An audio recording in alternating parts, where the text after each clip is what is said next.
One point that's got to be foremost in these drivers' minds right now, particularly the two of them, Earnhardt and Martin. If the race ended right now, Earnhardt would be only 20 points back, headed into Atlanta for the Winston Cup finale and that $1 million postseason prize 2 weeks from today. Dale Earnhardt showing the way for making 5 car lengths over Schrader, of course. In comes Morgan Shepherd. There is Mark Martin. They apparently have gotten that car sorted out pretty well. Let's check in the pits where our John Kernan is standing by with Steve Meal. Steve Meal and the hardest working crew at the racetrack today. It looks like that last adjustment you made on that caution might have paid off. Well, it's better, but, you know, we might be the hardest working. That's just because we're so far off when the race started. You know, we fought it all day. We're a little bit tight in the middle, a little bit loose off. We've been getting better in small increments. We haven't taken a big enough chunk out of it yet, so we're going to see what we got here till the end.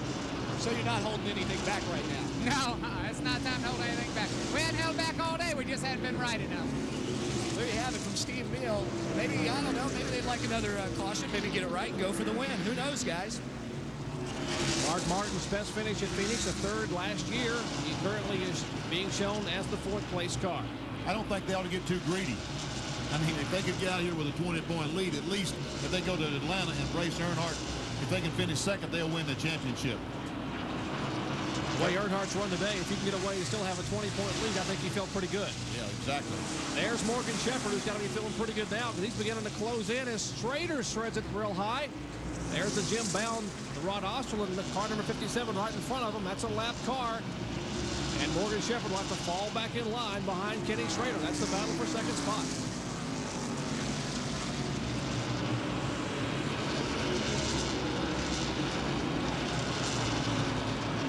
Now, we mentioned a little bit ago that Jack Roush and Bud Moore may have had a little conversation here in the pits. And, of course, Bud Moore, the owner for the Morgan Shepherd car. Rick DeBrew, what was the discussion about? Hardly a confrontation. What happened was Jack Roush made one of those little unscheduled appearances down here, went up, whispered in Bud Moore's ear, and then walked away. Apparently, he was simply going up and saying, look, looks like our 2 guys may be battling for position. If we battle for position, can we keep it clean?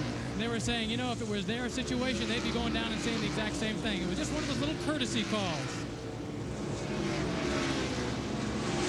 Right now, it's these 2 cars that are battling, of course, and I'm sure Morgan Shepherd would like to keep it as clean as Mark Martin would and both get a good finish here. Shepherd doing a tremendous job. They said they were going to be strong at the top of the day.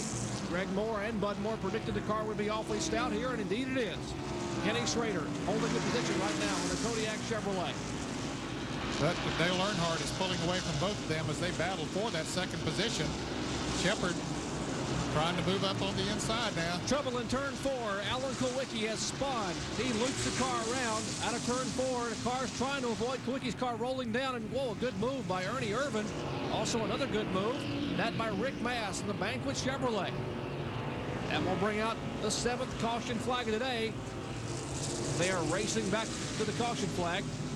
Earnhardt up in turn 3, Schrader, and the question is now, there's 24 laps to go, going to be 23 when he come back.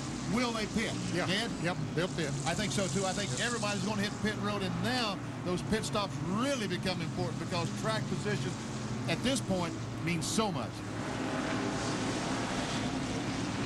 Well, now, we're eavesdropping a little bit on some of these radios, and we are hearing that possibly some of these guys... Earnhardt said, I'm not going to pit. All that's doing is telling the other guys who's scanning he's trying to trick them. Yeah. Earnhardt will hit pit road, I predict. I believe he will too, Benny.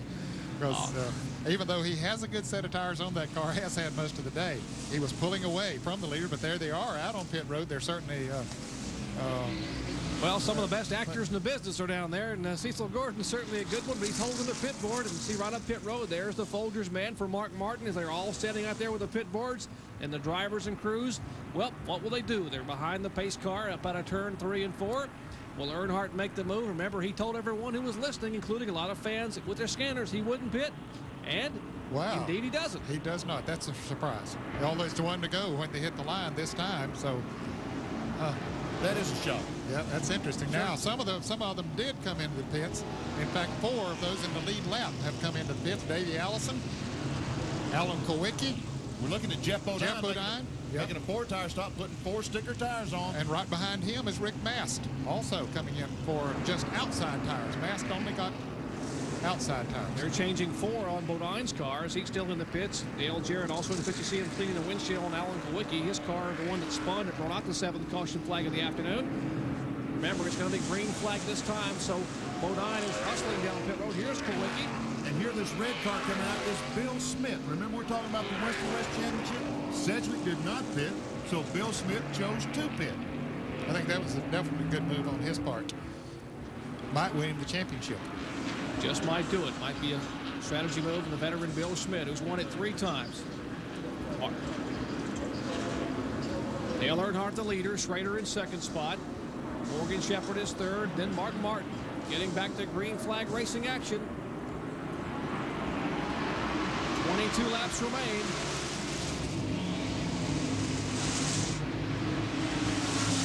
Earnhardt once again gets that great start. And our 2nd place car, Kenny Schrader, is hung up on the outside of Sterling Marlin. Finally clears him, but Earnhardt now has a 10-car length advantage. And the car between them, Derek Coates, who is running in the 14th position, 1 lap down, is between he and Ken Schrader and Dale Earnhardt.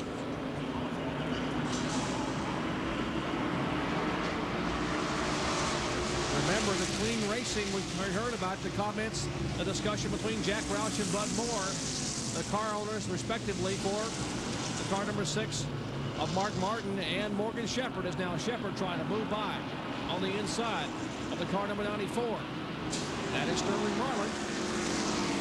Marlin has been strong all afternoon, but lost a lap early on by virtue of that accident up in turns 3 and 4 that he was involved in, or actually a victim of. Shepherd pulls the car hard left out of turn 4 down to the inside. There is Shepherd moving beneath the Sunoco car. Behind him, Mark Martin. Then comes Darrell Waltrip. A little bit of contact between Waltrip and Bill Elliott now in turn 1, just trying to get the car slowed down a little bit to make the turn. But you know, fellas, talking about those pit stops, when Earnhardt didn't come into the pit, the rest of them couldn't afford to. So, to give up the track position.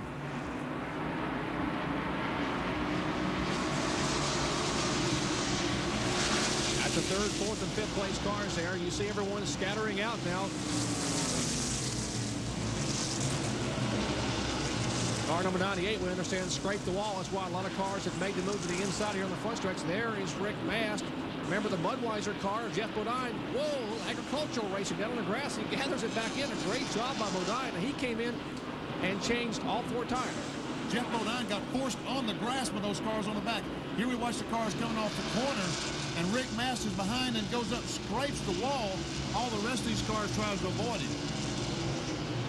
And they were very fortunate to do so. Great camera work, guys, capturing that. A spin down in turn 1. Trouble in turn 1 is Benny, and of course that is Chuck Bound. It looks like he is. Another car is spinning. The 72 car backs in the wall down in the corner. 2 cars having spun down there in turns 1 and 2. Caution flag being shown for the 8th time today.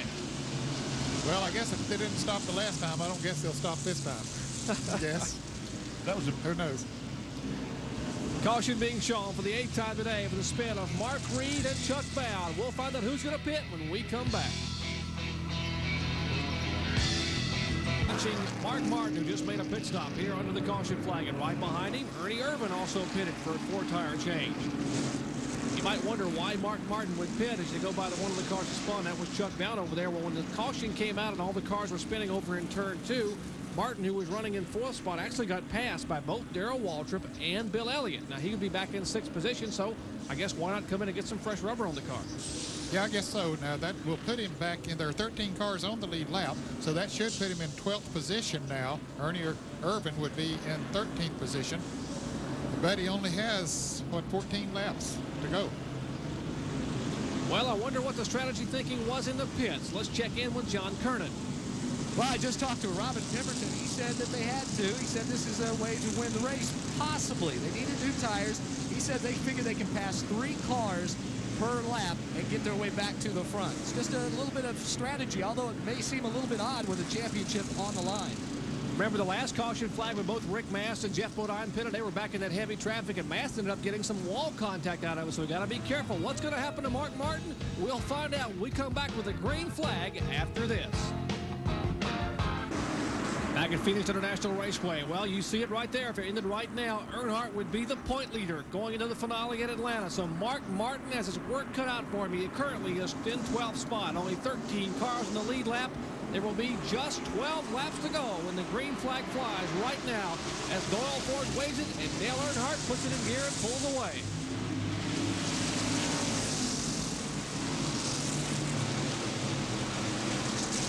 Earnhardt really pulling away, but they're shuffling, and there's Martin back in the pack. Trouble back behind them. Coming off of turn 2, a number of cars have wrecked. Martin just able to avoid that as Greg Sachs in the car number 18 has gone around. We see a heavily damaged Dale Jarrett's car. Caution flag waving, and they're waving the caution violently at Dale Earnhardt to get him to slow down because there are a lot of cars congested over in turn 2. Now they get going.